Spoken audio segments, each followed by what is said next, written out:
नमस्कार मंडळी, मी आहे तुमची आर.जे. रश आणि आज मी सांगणार आहे एक बोधकथा. बोधकथेचे नाव आहे उपकार कुणावर करावे. तर आपण बोधकथा सुरू करूयात. तर एकदा एक वाघ आणि वाघीण आपल्या पिल्लांना गुहे सोडून शिकारीसाठी दूर जंगलात जातात. 2 दिवस पर्यंत ते परत आलेच नाही.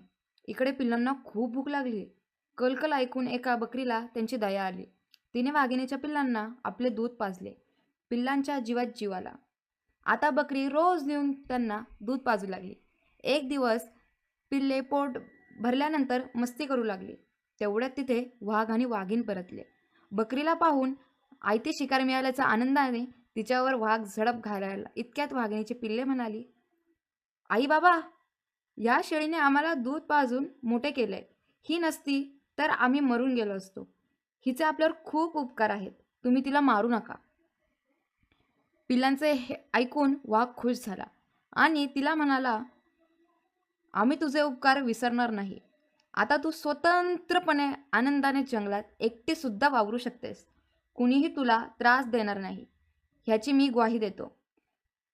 तेव्हापासून सदर बकरी मोठ्या धाडसाने जंगलात स्वच्छंदीपणे कुठेही फिरू लागली. एकदा तर बकरीला वाघाच्या पाठीवर बसून उंच झाडांची पाने खाताना एका गरुडाने पाहिले आणि कुतूहलाने त्याने बकरीला या किमयेबद्दल विचारले. बकरीने त्याला सर्व हकीकत सांगितली. उपकाराचे महत्त्व गरुडाच्या लक्षात आले. आपण पण असेच कार्य करायचे असे त्या गरुडाने मनातल्या मनात ठरवले. एकदा गरुड उडत असताना त्याला काही ती बाहेर पडण्याचा प्रयत्न करत असताना अधिकच खोल जात होती. शेवटी गरुडाने त्यांना अलगद बाहेर काढले. उंदराची पिल्ले ओली झालेली व थंडीने कुडकुडत होती. गरुडाने त्यांना आपल्या पंखात बराच वेळ ऊब दिली. थोड्या वेळाने आपल्या घरट्याकडे जाण्यासाठी गरुडाने उंदराच्या पिल्लांचा निरोप घेतला आणि भरारी घ्यायचा प्रयत्न केला, पण काही केला त्याला उडता येईना. तो अस्वस्थ झाला. त्याने त्याचे कारण शोधले. उंदराच्या पिल्लांनी ऊब घेता घेता त्या गरुडाचे संपूर्ण पंख कुरतरून होते. फडफडत कसेबसे गरुड तेथून बकरीपर्यंत पोहोचले आणि त्याने बकरीला त्याबाबत विचारले. तू पण उपकार केलेस आणि मी पण उपकारच केले, पण दोघांना वेगवेगळे फळ कसे मिळाले? बकरी हसली आणि गंभीरपणे म्हणाली, उपकार कधीही वाघासारख्या दिलदार व्यक्तित्वावर करावेत, उंदरासारख्या स्वार्थीवर नाहीत.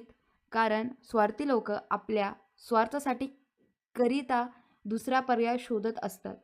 स्वतःचा स्वार्थ साधला की ते सच्च्या प्रामाणिक माणसाला पण विसरतात, स्वतःची धन्यता मानतात.